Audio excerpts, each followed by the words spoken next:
Because I think this is sometimes the hidden work when a recruiter's involved that people don't see or experience or even know. But it is a massive part of retention. Well, the moment they say yes is when retention starts, because there's a drop-off between the yes and the contract, and then there can be a drop-off between the contract and the start date.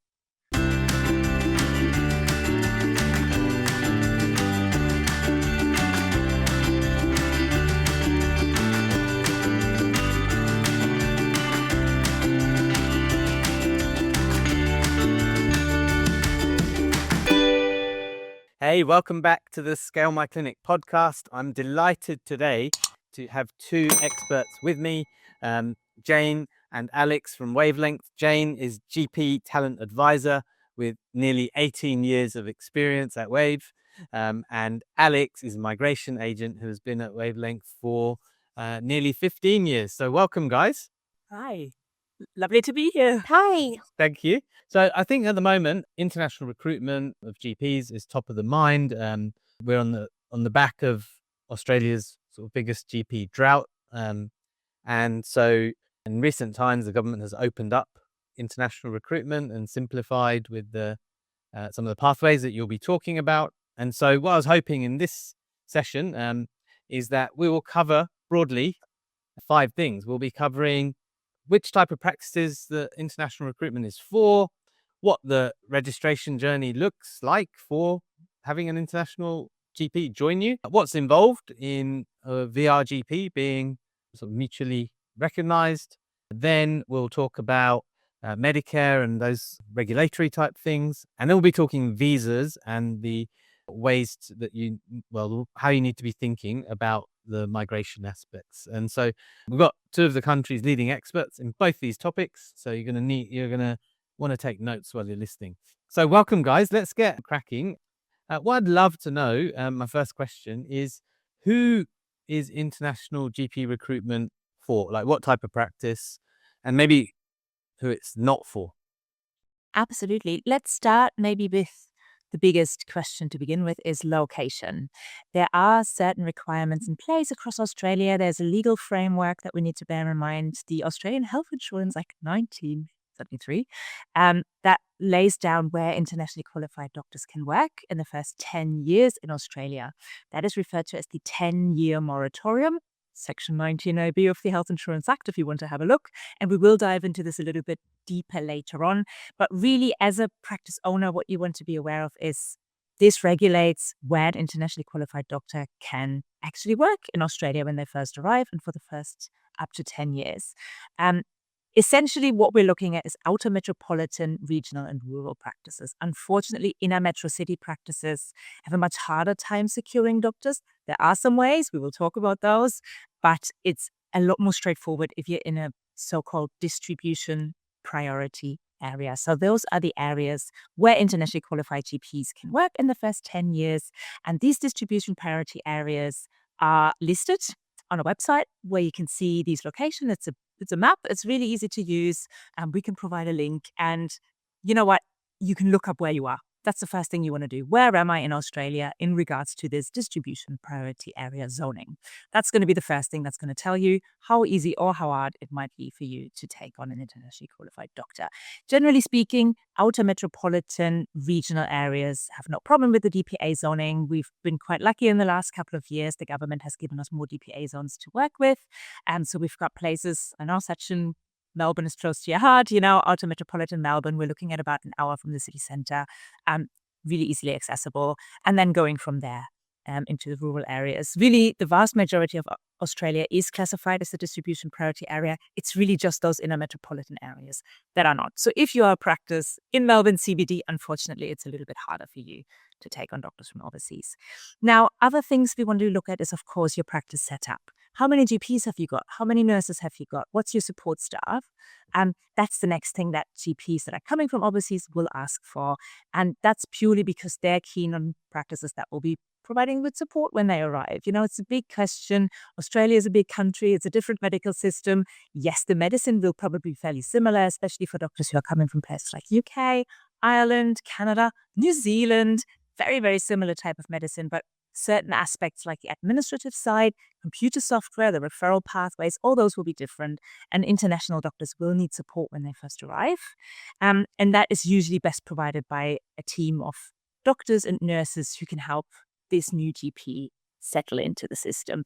So usually I find most GPs want to have at least, 3, 4, or 5 colleagues. It's much harder for single standing GP practices, unfortunately, to find doctors from overseas because, if they are maybe considering you might be going on leave or you might not be there sometime, they'll be on their own, and that could be quite scary. So unfortunately, if you're a solo GP, it's going to probably be a little bit trickier to find a doctor from overseas.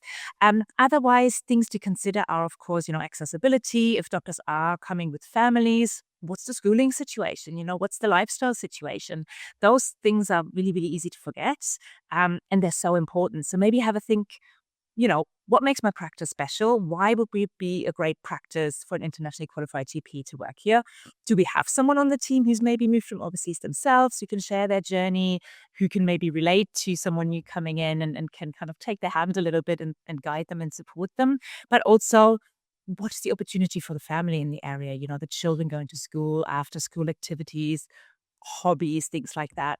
Or if it's, maybe a single Pringle GP joining you, what's the opportunity for meeting people? So again, sometimes practices in smaller rural towns might struggle a little bit more because there might be limited schooling options for children, and equally for, the young single GP, it might maybe be a little bit harder to meet someone. So again, that's something you want to think about in terms of where you are and what your area has to offer. That doesn't mean that as a rural practice, you're not going to be able to find a doctor. We might just have to branch out a little bit more, maybe go a bit further afield and work backwards from what you can offer. But that's what you want to think about initially. Other things to think about, other than basically your location and your team setup, are really questions around what can you afford? Because, there is a cost involved when hiring a GP from overseas. And that's not just things like visa sponsorship. There's a fee payable to the Department of Immigration. We will go into that in a little bit more detail later. It's just something to have a think about. But also when you're supporting someone who's moving from overseas, we often get questions around, can the practice provide me with some relocation assistance? Is there maybe, a lump sum they can help me with my move, with my registration fees and things like that? But also initial accommodation, is that something you might be able to provide? Is there a car you can provide to a new doctor? How can you make their life a little bit easier when they first arrive and know nothing, know no one, have nothing on the ground, and, all their belongings are in a shipping container somewhere, in the ocean, and they arrive with 2 suitcases. Other things to think about are, of course, when we have a GP arriving, fresh, brand new, they need to learn the medical system. So thinking about the support you can provide when they first start, and that's as much the, support in learning the system as well as financial support. Most GPs are looking for some sort of minimum earnings guarantee when they first start. So that's maybe something you want to think about, of what are the average billings and earnings, a new GP in your area could expect, and then working backwards from that. We normally recommend having a brand new GP to the country, starting on half-hour appointments or 20 minutes with a 10-minute gap in between, to give them plenty of time to really take their time, make sure they're doing everything correctly, ask any questions they need to ask, because we want to ensure they settle in well and provide a quality service rather than rushing through things, maybe getting it not quite right. But hopefully, we want to make sure the doctor settles in well. But that also means, of course, that the billings will be a little lower to begin with. And if you're providing an initial earnings guarantee, that will likely mean you're paying out of pocket to begin with. But looking at that from an investment perspective, they have a doctor who hopefully stays with you for many years, and hopefully that should only be an initial outlay that you will recover later on. But these are all points to think about when you consider taking on a doctor from overseas. Cool. So the list I've got are, think about your setup and how much collegiality there is there, because that's something that international graduates will look for, because they'll feel more supported there. The location itself, the schools, and the other lifestyle elements that are available there. One of the things I think that's really important, we found, we coach about 500 owners, I think at the last count, is that people often are not clear on the profile of the person that they want. They're just going to market for everyone. I think it's really important. We call it avatar in our world, like just being really clear, or ideal candidate profile, who you want, and then make sure, and you can identify that with doctors you already have. And then you can speak to that person when you're going through the recruitment process. And so we had location, schooling, lifestyle. Then you had the financial element in terms of, is there relocation assistance? Is there a lump sum? Is there temporary accommodation, vehicle provided? And then a time to almost competence in the system, not of medicine. They're competent at medicine, but they're not competent when they arrive with the system. And so they need some support, learning, training, development, mentoring to help them optimize their workflows and their earning potential. So you've told me that maybe a solo GP might find it harder. What other types of practices have you found it not right for? I mean, I probably wouldn't go as far as to say they're not right, but I think a team that's welcoming, that's open to having someone from a different background who are interested in meeting a new staff member, I think that's quite important to have. I always get the best feedback on practices where everyone's doors are open, essentially, where the doctor can just knock on the door and go, I know you're not my supervisor, but could I have a quick, just a quick question? And where the doctors are all welcoming and everyone supports the new person arriving. I think that's always really, really important. And that doesn't necessarily mean that your whole team has to already have been from overseas. I think it's more maybe a conversation to have with your team to prepare them and, ensure that they're looking forward to the new person joining. It's not a big surprise when someone new walks through the door, and everyone's ready and keen to support them. I think that's always really, really important. And I think I've just touched on another point there, the piece that is important to look into as well as the supervision piece, because there is a supervision requirement depending on which registration pathway your new doctor is coming under. And there are a variety of pathways that we will cover in a minute, with a variety of supervision requirements. So that's another thing to look into before you make the decision on, of hiring a doctor from overseas, is make sure you can actually provide the supervision they will need. Absolutely. The thing that I've seen, and you've probably seen it, I'll be a bit less polite about it, is if your culture is not right, then the likelihood of someone wanting to stay is low. And so whenever you're approaching recruitment, onshore, offshore, from space, wherever you're getting your recruits from, you want to make sure it's an environment which people want to be in and want to stay in. And so you need to look at your retention of GPs, your existing people, because that probably speaks to the environment that you have. And I think practice culture is super important. Coming from the UK originally myself, with your help many moons ago, your team, I would say, it's a relatively highly collegiate environment in the UK. And if a GP comes into an environment here where it doesn't feel collegiate, they can feel quite alienated. Also, they get all sorts of misinformation online, which then starts to make them doubt their choices. And so if you as a practice can develop a support structure for that person to give them the best possible experience, work is only a part of that. There's a whole other range of things that are part of that experience of making the move. Then they trust you. And if they trust you, they're not going to be swayed by nonsense that's online. They'll be much more likely to work with you in a symbiotic way. And so that's super useful. Let's keep moving. What about, so maybe we've found the perfect match. We've swiped right. We've signed a deal that, yeah, doctor likes practice, practice likes doctor. What's the realistic journey for a GP coming from overseas? What does that look like? So I will just take that, Alex. I will hand over to you in a minute. Not that I'm hogging the limelight, but there's really, the biggest question is, where's your GP coming from and what are their qualifications? That will determine which registration pathway you're looking at for this doctor. Here at WaveLength, we work really with the two main GP specialist pathways that lead to specialist registration with APRA and enable these GPs to bill VR rates essentially right from the start. So the two pathways that we're looking at directly are the APRA Expedited Specialist pathway, the ESP, and the GP College pathway, the RACGP Practice Experience Pathway Specialist Stream. Very, very long name to basically just say it's the college pathway for GPs. Now, these two streams are quite different from each other. The APRA ESP is very targeted and only allows doctors who hold qualifications from a very specific couple of countries during a very, very specific time period are eligible for this pathway. It's doctors who qualified in New Zealand, the UK, and Ireland, but only from a certain point in time onwards, where APRA has basically assessed the training routes that the GPs would have taken in those countries to obtain their fellowship, the MRCGP in the UK, the FRNZCGP in New Zealand, and the Irish, the MICGP, as equivalent to the Australian training pathway. For example, other countries that are considered comparable healthcare systems like Canada aren't currently on the APRA ESP. It's being reviewed, and we're hoping that essentially Canada will come on at some point, but it isn't currently. And in Canada, the GP training pathway is 2 years long. Meanwhile, in the UK, Ireland, here, it's 3 years. So I think that's what they're looking at. And there might be an option whereby Canadian GPs might be able to make up that time, but that does not currently exist. Canadian GPs have to go through the other pathway, the college specialist pathway. And the biggest difference between these two pathways are the countries that the doctors can come from through these pathways. The RACGP has a much wider range of countries that are listed under the eligibility criteria.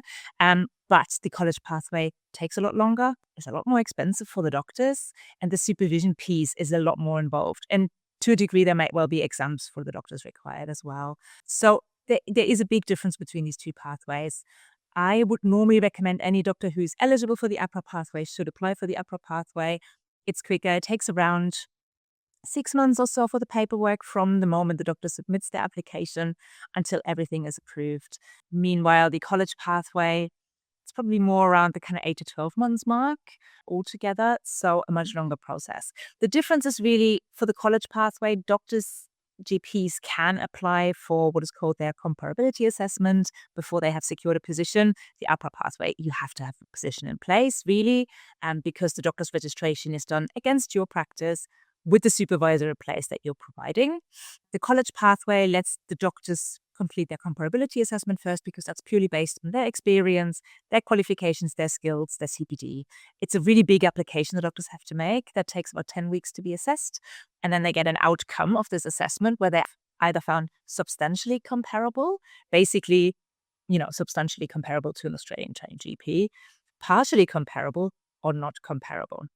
There's a big difference between the substantially comparable and the partially comparable outcome, mainly around where the doctors can work. There is a location restriction in place that the college enforces. Substantially comparable doctors can work in outer metropolitan DPA areas, regardless of the rural zoning. The Monash modified model, you may have heard of it.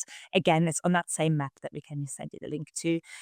Partially comparable doctors are required to work in MM2 or higher practices. So they're really required to work in regional or rural clinics. And their supervision period may be longer depending on their assessment outcome. And they're required to sit the fellowship exams at the end, which the substantially comparable doctors do not have to do. They will get their fellowship once their supervision is completed and they've completed their workplace-based assessments. It's a process. We can definitely talk about it, for a long time. It's very much an individual circumstance scenario from doctor to doctor, from clinic to clinic. But it really goes to show that there's a variety of pathways. Of course, there will be doctors who maybe don't hold specialist qualifications that are recognized in Australia. Now, I do have to caveat this by saying that we really only work with doctors who are eligible for either of these specialist pathways and can bill VR rates.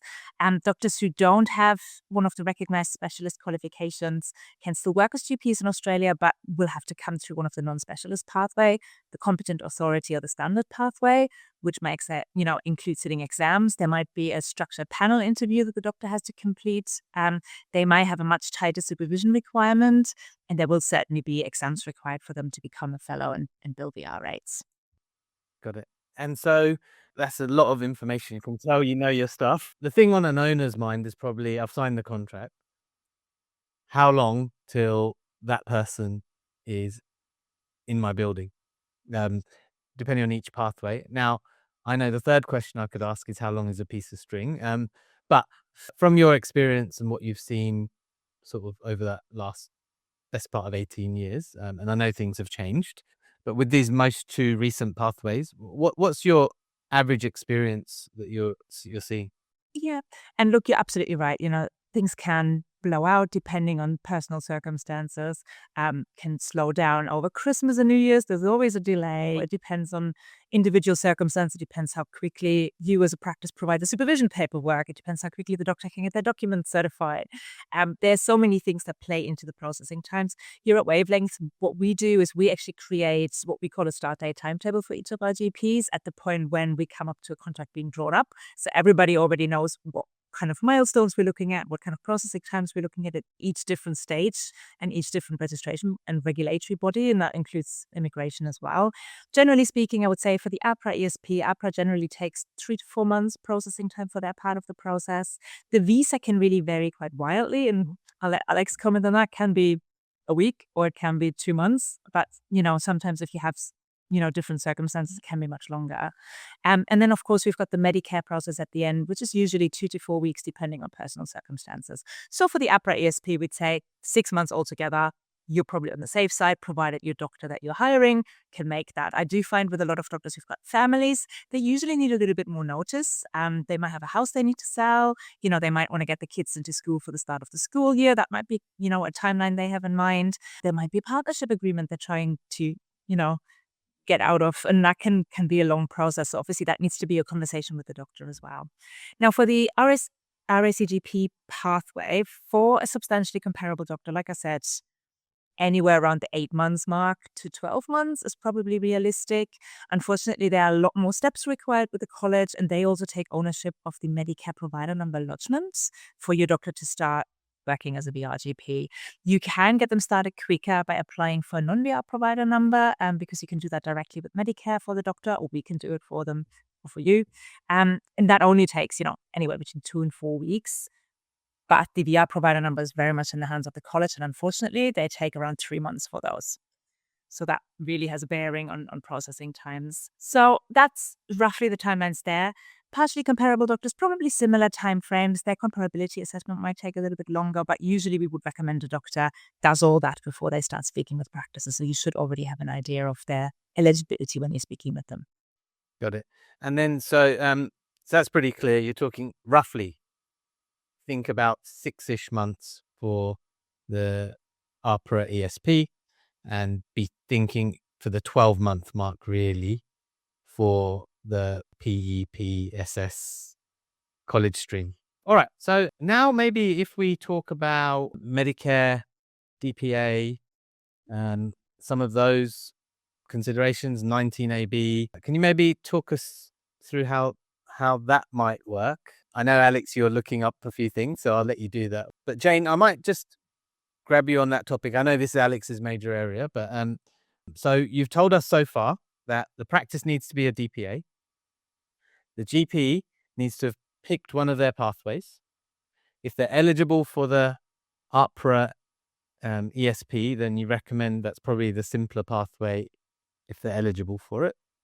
If not, then they're going down the college pathway. And then the tree, I'm imagining a tree in my head, and the tree has 3 branches. One is not comparable, one is partially comparable, and one is substantially comparable. And so they've been through that, and now they're here, and they've been through maybe a few months wait to get their provider number as well. For that part, do they have to be on shore to get for the provider number application, or can that be done prior to arriving? Do you want me to jump in there, Jane? Of course. Yeah, so they can actually apply for their provider number offshore. They just have to have full registration and a visa as well. I still remember my old days when I got here. You'd arrive, you go to the medical board, you have to show them your passport, prove who you are. Then only then do you get your certificate, and then... Yeah, and that was because you needed to do an ID check to finalize your APRA registration, and you couldn't lodge Medicare without your full registration. So yeah, that's changed, fortunately. So you're in a practice, they've arrived, then what happens next? So, once you start, can you just, off you go, you just start practicing, you start billing. What are the supervision requirements? How does that work? What's the length of supervision for each? And what is supervision? Is it that someone sits with me for every patient? Is it someone I have to speak to the supervisor with every patient? It'd be good just to get a bit of an overview of that.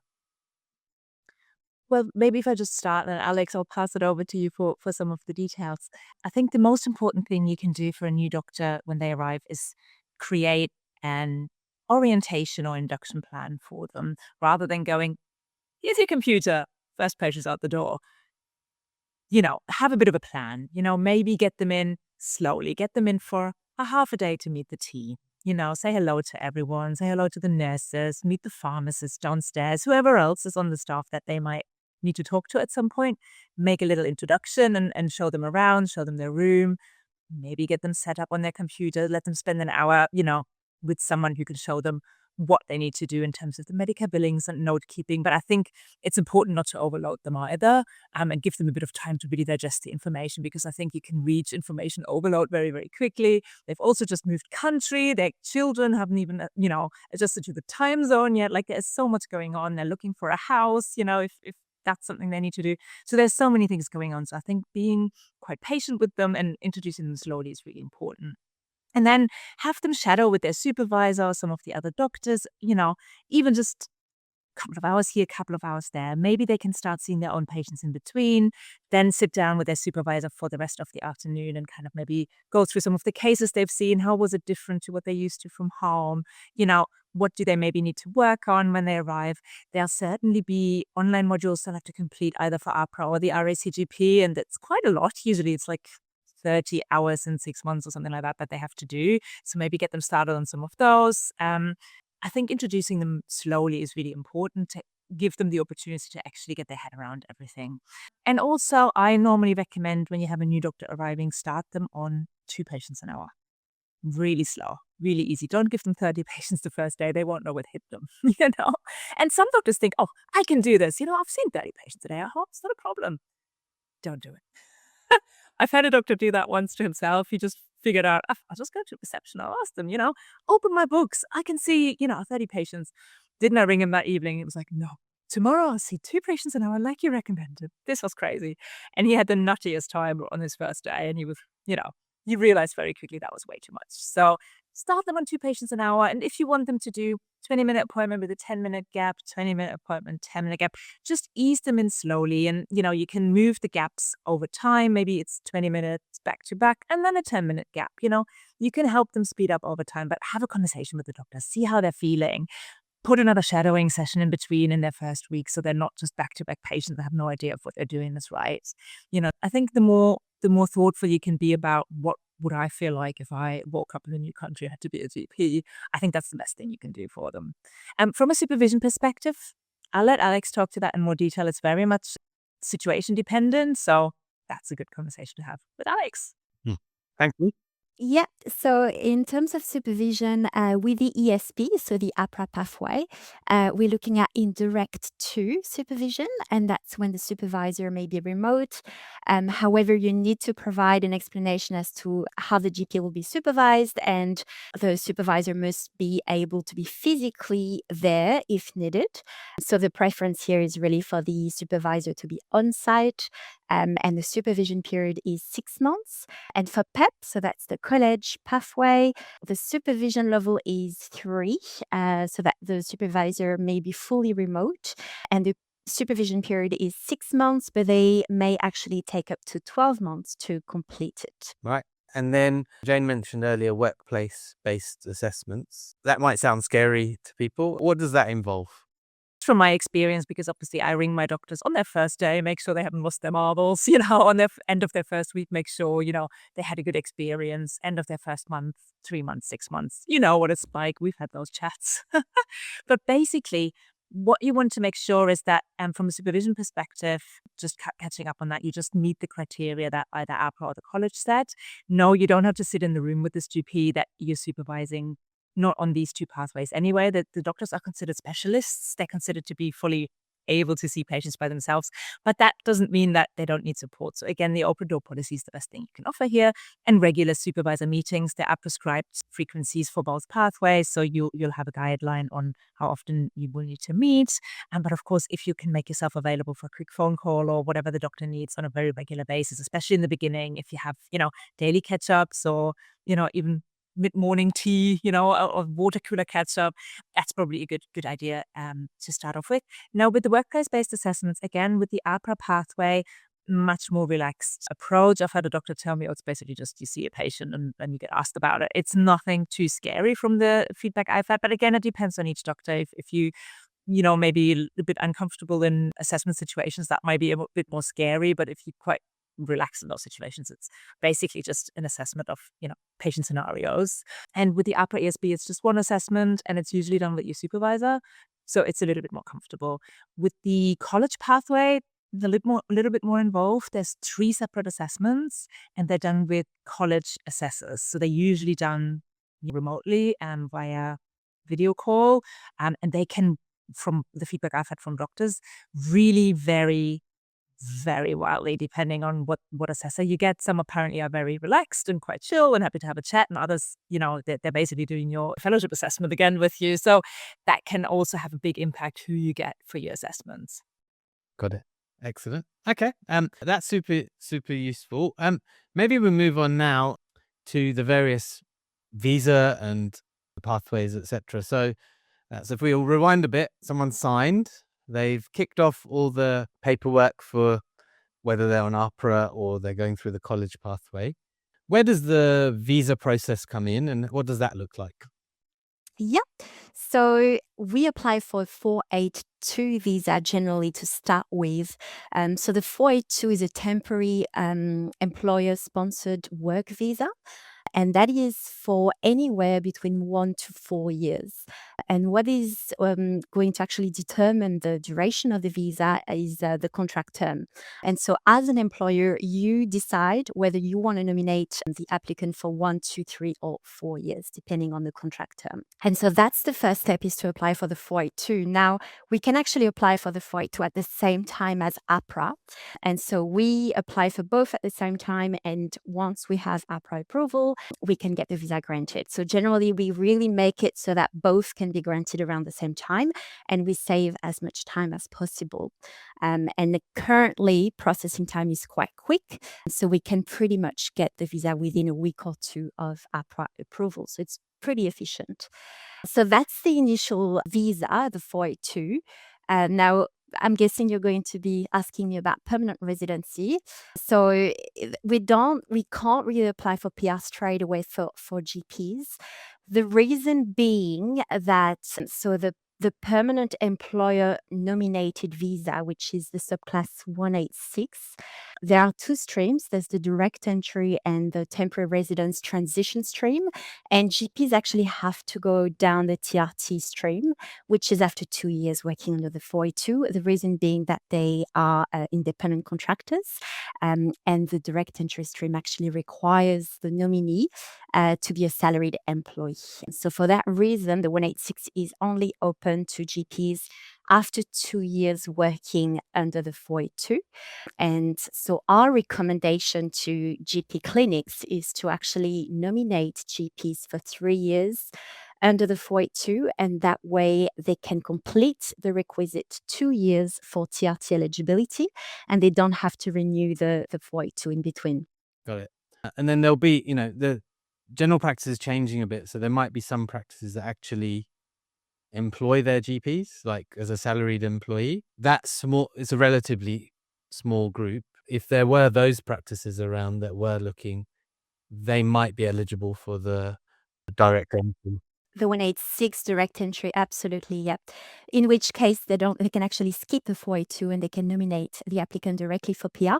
Obviously, there are a few criteria to be met, including the age. So the direct entry stream does not have an age waiver.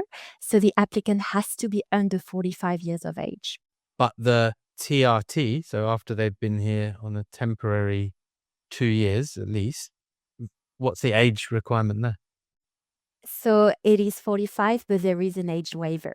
So as long as the doctor has been working in regional Australia for at least 2 out of the last 3 years, they can get an age waiver. And there's also a salary component exemption, which as long as they paid at least the high income threshold, they qualify for an exemption. So either way, GPs would normally qualify for one or the other age exemption under the TRT. So they can apply past the age of 45. And then if I'm as a practice, there's two things I'm thinking. One is obviously do I have to be approved somehow to be able to take people? So aside from the visa side, to be a supervising practice, like is there something I need to do, and is it different for the APRA pathway versus the college pathway? And then separate to that, there's the visa side. I need to be able to sponsor and things. So can you talk me through those things? Yeah, so to sponsor someone for a 482 visa, you need to be a standard business sponsor. So you have to apply for standard business sponsorship, and that costs $420, and that is valid for 5 years. So during those 5 years, you may nominate as many doctors on the 482 as you like, and then you have to make a nomination application for the 482, and that is $330 application fee. You also have to pay a SAF levy, and the SAF levy is per nominated year. So that's when, the number of years you decide to nominate the nominee for actually has an importance, because it's going to determine how much SAF levy you're going to pay.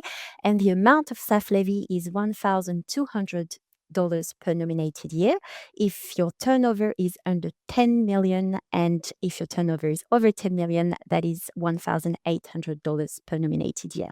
And as I mentioned before, our recommendation is to nominate for 3 years, so that if you calculate it, it's pretty much around $4,000 that you have to spend to become a standard business sponsor, and then nominate the applicant for 3 years. And separate to that, is there anything special that we're aware of that we need to do as a practice to be able to supervise the doctor? You don't need to, right, Jane? You don't have to have any specific accreditation really to Not as a supervise. practice, but the supervisor needs to meet certain criteria. They have to be specialists. They have to hold specialist registration. They have to have been practicing in Australia for a certain period of time, depending on the pathway. And they can only supervise maximum 2 doctors, at a time. So there are some restrictions around, the supervisor themselves rather than the practice. Now, I will say accreditation is always an interesting one, because, of course, as an accredited practice, you do have a stamp of quality assurance to a degree.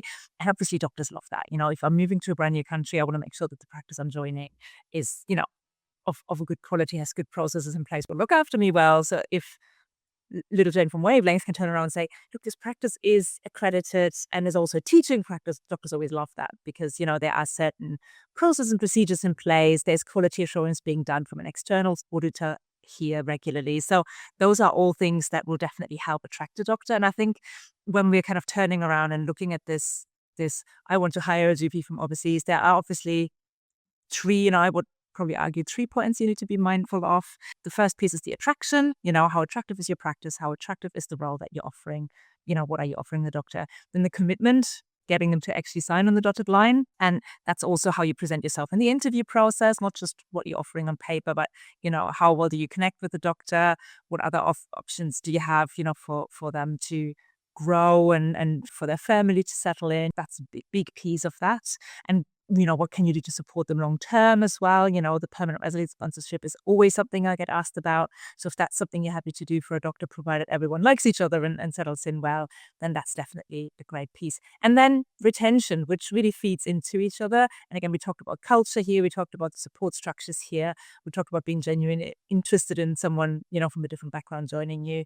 And then there's a piece of expertise in education. And I think this is where external help is always useful. Someone like Sachin or someone like our team here at WaveLength, who can come in and help guide your team, but also guide the doctor, help them sort through all the buzzwords that are going around online, what they hear in the media, what other people say to them, and help them actually find the right path through all of this and making sure they're making the right decision. And so, that's probably the 4 things that I would say are going to have to come together when you're looking to hire a doctor from overseas. Yeah, I might just add something. I've done it once or twice, well, a lot more than that. But I would spend, I reckon, 10 hours to 15 hours before they signed. And then I reckon I would spend another 15 hours before they arrived. And then whatever was necessary when they were here. And I found that recipe pretty powerful in terms of just spending the time and being helpful to the person. So I don't know if you've seen or experienced anything different or something else that works well, but I think there was no substitute for time and care and attention and just being helpful to them in the whole process. Yeah, absolutely. And I would just add to that obviously we in our team spend twice that again with the doctor. I usually have standing weekly meetings with my doctors. Usually the first conversation is usually an hour long. From then on, it's usually half-hour catch-ups every week. So however long the process takes, Ebony has regular catch-ups with the doctor. Alex has regular catch-ups with the doctor. There's email conversations. There's WhatsApp conversations. Then there's the conversation with you, the practice, and as you're saying, it's so important that there's an actual level of interest here and spending the time with the people that you're speaking with for this big move. There's nothing better, because if they feel like you're genuinely interested in them, that you're keen to support them, you're there if they have questions, that will go so far in helping you secure a doctor. Absolutely. Because and I think this is sometimes the hidden work when a recruiter's involved that people don't see or experience or even know. But it is a massive part of retention. Well, the moment they say yes is when retention starts, because there's a drop-off between the yes and the contract. And then there can be a drop-off between the contract and the start date. Absolutely. There's the cold feet. There's the house is not selling. There's the kids are crying because they're having to say goodbye to their friends. There is my mother-in-law is, upset because we're moving. That's all touch points where something can go wrong. And if you're there at those touch points and say, how did you go speaking with your in-laws? I know that's a rough one. Let me know if there's anything I can do to support you here. Obviously that's conversations we have with our doctors, but if you can do that too, I think we're all pulling in the right direction, supporting someone and preventing someone from getting these, classic cold feet that everyone gets at some point or another. Yeah, my mother-in-law drove me to the airport. I'm joking. Now, so we talked a bit about fees. So we've said, there's one thing I've always said, which is if you're at any point in a DPA, you should just sign up your $400 and whatever and just get signed up as a standard business sponsor. I would recommend that for everyone, because that just puts you in a position that if someone approaches you, you can take them on. What do you say to that, Alex? Yeah. So it's just to specify, it's not in relation to DPA, really, the standard business sponsorship. But okay. But yeah, no, definitely. I think if you do intend on employing overseas workers, for sure, just apply for standard business sponsorship. As I said, it's not very expensive. It doesn't take very long either, but just get it in place. And obviously, that can actually be applied at the same time as the nomination. So if you didn't have it wouldn't be a massive delay, and we can actually make both at the same time. But always good to apply for standard business sponsorship, and then that way you can just proceed to make a nomination application whenever you actually find a doctor. I've had situations before where people have come and knocked on the door who weren't happy where they were and they wanted us to take over. And because we had it in place, we were able to move. Yeah, that's actually a good point, Sachin. You can actually employ or you can take on a new GP without taking on their sponsorship, because doctors are actually exempt from working for their sponsor. So they can actually work for unrelated sponsors. So there's really nothing preventing someone from being sponsored by a clinic and working for another clinic. So they would have been able to really start with you even if you weren't a sponsor. But it's a good idea to transfer sponsorship whenever possible. Awesome. And so that's the fees you mentioned. If you nominate, it's $330 plus a certain amount a year, $1,200 if you're under the 10 million threshold, and $1,800 if you're above. We were speaking earlier, and I don't know if you managed to get hold of what the fees are if you're... I'm just looking them up now. So the PEP pathway, the comparability application is $600. The program fee is over $12,000. post-education administration support, $300. So it's around $13,000. But that is obviously for the doctor to pay. It's not the clinic usually paying that. So yeah, we're not making a big focus on that today. But it comes at a cost to the doctor. Whereas the ESP that I was just looking at, application fee for ESP. Yeah, I think Jane's just more number. So about Drop me 15. in, will There you? we go. There you go. It's just over $1,500 Right. for the APRA ESP application fee. You're still paying the annual practicing fee, which is, just under $1,000. Unless you're in New South Wales, you pay a little bit over $1,000. So a much, much more affordable pathway compared to the PEP pathway. I guess even though those fees aren't to the practice, they're to the doctor, you'll obviously have a doctor asking, is there anything you can help me, with these fees? Because the college pathway is very, very expensive. They're paying extra for all the different assessments. Everything comes with a fee, unfortunately. And the APRA pathway, the assessment also incurs a fee, but it's with an external assessor. So they depend, it's a case-by-case basis. But the APRA ESP obviously being a lot more affordable than the RACGP pathway is definitely another point to be made in favor. And then for the visa, of course, Alex will tell you the doctors have to pay just over $3,000 application fee per person. And for children, it's $800 per child. So it's quite an expense for the doctor, and that's payable by the doctor, not the practice. So no one is expecting you as a practice to pay this. However, again, because it's such an outlay for the doctor, they will benefit from any sort of relocation assistance lump sum payment you can offer. Yeah. Well, if you add it up, right? So if they're coming, let's say on the APRA pathway, then they might have a $1,500 fee, and then they'll have all the visa fees, and then maybe some other incidentals. Then they'll have flights. Then they may have costs. Well, they'll have costs with removals if they bring stuff. And so, you're talking 30, 40, 50, 60 grand for some people, depending on which pathway and how big their family is and how they're coming. So these are substantial costs. When I consider, it was a little while ago, but when I came, I know I paid a bit, but maybe it was 2,000, 3,000 maybe. And, I just brought 20 kilos, didn't bring any stuff. And well, my wife, obviously, we each brought 20 kilos, and that was it. So things have changed. And so you can see why some people might be making decisions that are financially driven, but they can easily, sometimes they might be better off at another practice, but they may be making choices based on the financial package that's there, which may not actually translate to the best experience for them. And so being aware of that for our audience will help them think about and ask questions around those things so that you can tailor an approach that works for the candidate. All right, you've told me a lot of stuff. You've shared a lot of information. There's one question I have, which is, I think we haven't covered, which is, if I'm coming with family, and you may not know the answers to this, but I'll ask it. Can my spouse work or my partner work? What about schooling for my kid if I'm coming with kids? Like, how does that all work? What do I pay for? What do I not pay for? How does that work? So, yeah, under the 482, the spouse definitely has work rights, unrestricted work rights. So the spouse may work in any occupation that is not registered, or obviously they would need to be registered in certain occupations to make sure that they can work. But in terms of work rights, they have unlimited work rights. Children can be included under the 482 if they are under 23 years of age and they are dependent. So generally, if they're students under 23, that's fine, they can be included. And if they are over 23, then that becomes a lot more complicated to include them on the 482.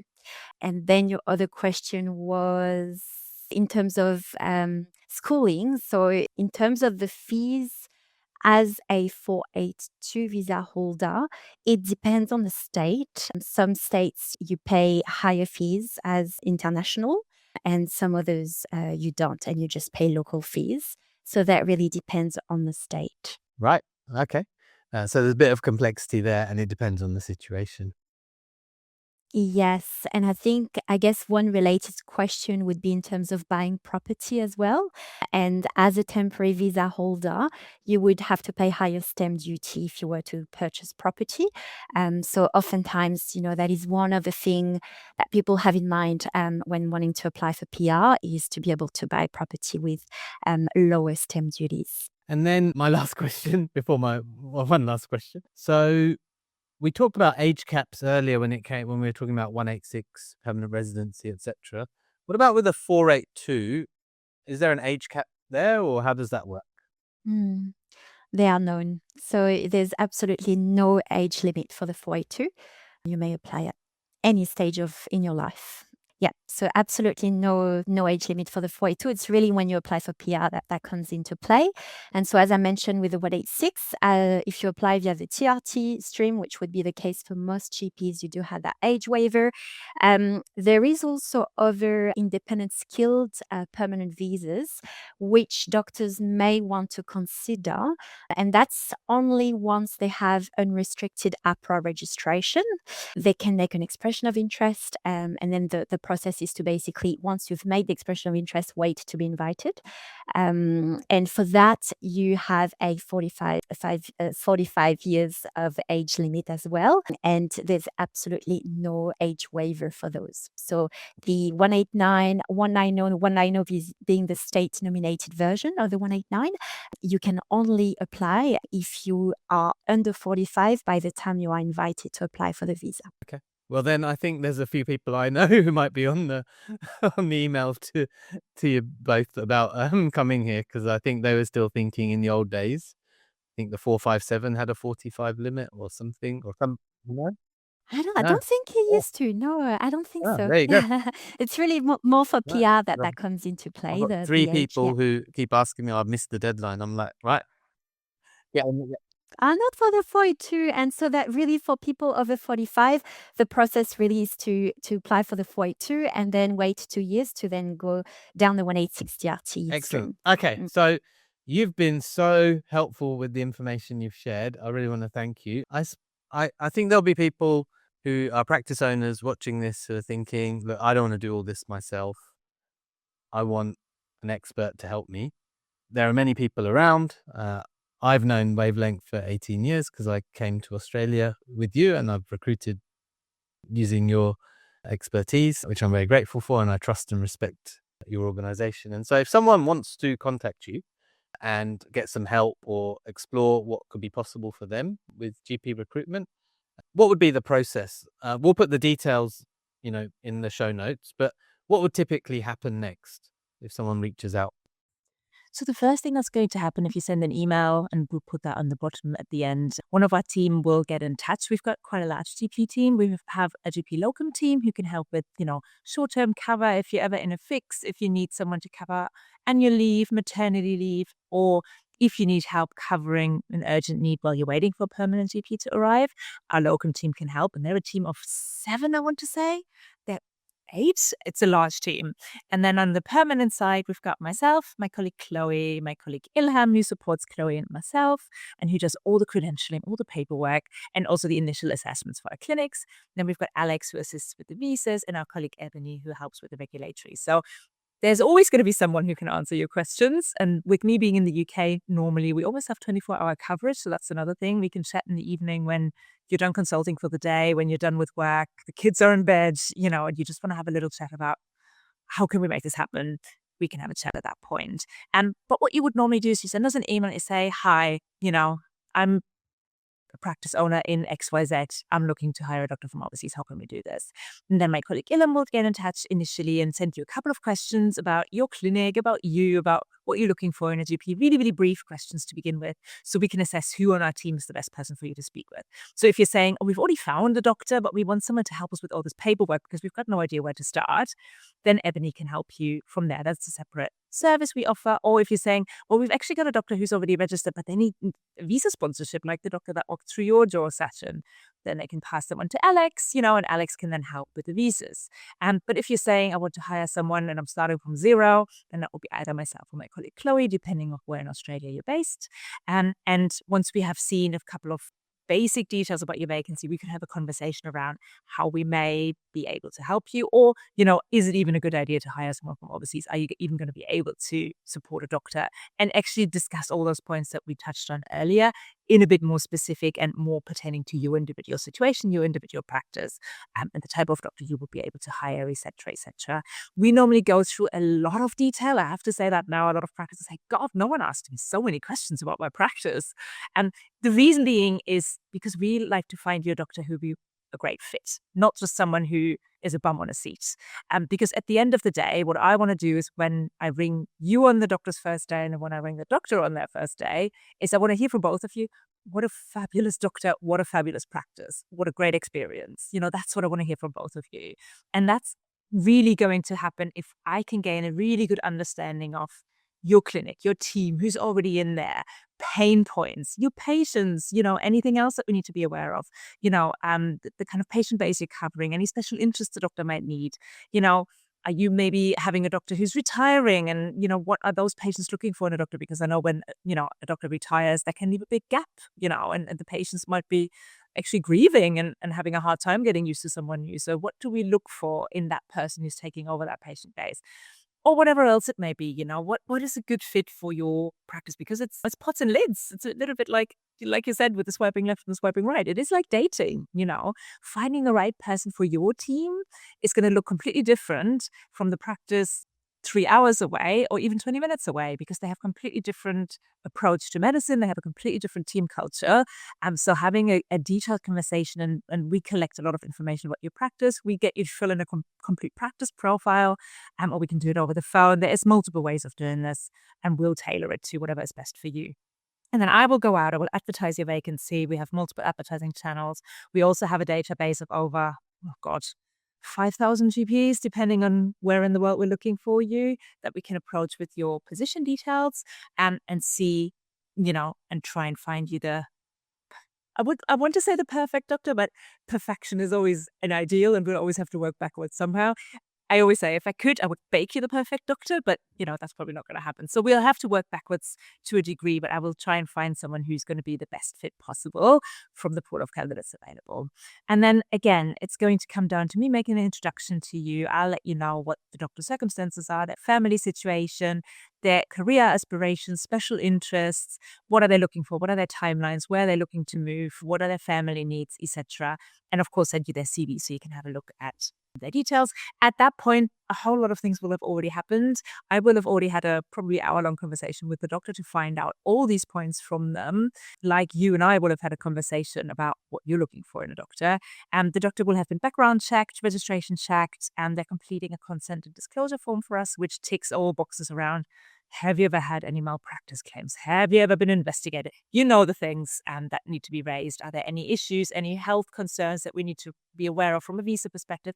Anything at all, so that we can look at that on a case-by-case basis. But also, we only work with about 20% of the doctors who approach us because of our stringent credentialing processes. And again, wherever possible, we will work with VRGPs. And that's another, selection criterion that we look out for. But by the time you look at the CV, all that has already happened in the background, and we can then organize an interview for you with the doctor. I would normally recommend at least 2 interviews, if not 3, or possibly more. As Sachin said, the time you can invest is time you will get back. And one thing I always get asked about and something I always recommend is to connect this doctor you're interviewing with the doctors at your practice. Because, GPs like to hear from other GPs what it's like working at your clinic. It's a bit horse's mouth. It's not just they have to believe what you're telling them. Because if you're not gatekeeping your team, they will much more trust that the things you're telling them about how amazing your practice is actually true. And I've just had that situation recently where the GP principal had a conversation with the doctor immediately afterwards, sent me a WhatsApp, just with the names and phone numbers of 5 of her doctors and said, can you please put the doctor in touch with any or all of them, whichever ones she wants to talk to. And it was just such a lovely moment, because when I went to the doctor and said, well, there's 5 GPs for you to speak with, she's like, and one will do. It's such a lovely thing to see. So again, having a conversation with your team around what you're doing from a recruitment perspective, from a practice planning perspective, transparent communication. And I think, Sachin, there's probably multiple resources you've got available on practice culture and how to deal with staff, etc. is so important in getting them in the boat. And then, of course, we're getting to contract being drawn up. If you need any legal advisors to help you draw up a contract, if you don't have something in place already, we can put you in touch with a legal advisor. We have a full network of referral partners we can put you and the doctor in touch with. We have someone who can help with any sort of insurance question, indemnity insurance, health insurance, any insurances really. We have tax and financial advisor who can help the doctor set up bank accounts and, how do they set up their business numbers. Those are all things, their AC number. All these are things they will need to work at your practice. And while we're not financial advisors, we can put them in touch with a financial advisor. There's a relocation company who can help, who can also help with schooling and things like that. But of course, if you have those resources, you as the practice are going to be, the number one resource for the doctor. You've probably sent your kids to schools in these areas, or your doctors have, where are the nice areas to live? Is there maybe a real estate agent you can maybe start building a relationship with that you can then put the doctor in touch with, so they have a little bit of an easier time finding a property in the current market? It can be very scary, to try and find a property. So there are obviously things you can do ahead of time. But when the contract is signed, as I said before, my colleague Ebony will take over, get in touch with you, get in touch with the doctor, sort out all the registration bits and pieces. If you have already sorted a supervisor for the doctor at that point, that's always great. And similar to setting up your visa sponsorship approval ahead of time is also having that conversation with your doctors and see who's happy to be a supervisor, what's involved in the supervision requirements, and make sure that doesn't take too long, because we do find that can hold up processes quite a lot. It's actually for the practice owner to go, oh gosh, which of my doctors will be the supervisor? And then actually having those conversations and whining and dining their doctors to try and get them to be supervisors. That can be quite a complex piece. So getting ahead of the curve there is also very helpful. And then, the visa side of things, Medicare provider number, and then the doctor arrives. What do you do? I find the nicest practices will pick their doctors up from the airport. Not all of them, but sometimes it's just a nice touch if you can do that. It just helps that kind of familiarity and just that, building that trust. I'm not saying you have to, but if you can, it's always a lovely thing to do. Taking them to the accommodation, if you can organize a couple of weeks accommodation for them, even better. If you can't afford to pay for it, maybe you can provide a subsidy, pay something towards it. Anything helps really. And again, we can have a conversation around that one by one. And, give the doctor a couple of weeks to just arrive, suggest some nice places to eat. What are the nice beaches to go to? Just all those kind of small things that you've probably spent years carving out.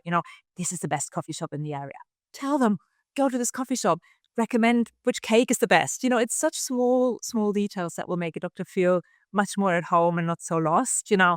Help them set up a phone. That's another thing. They need to get a mobile phone. Just go to Coldstone. There's different plans. Help them pick one. Small things like that are always going to be really, really appreciated by the doctors.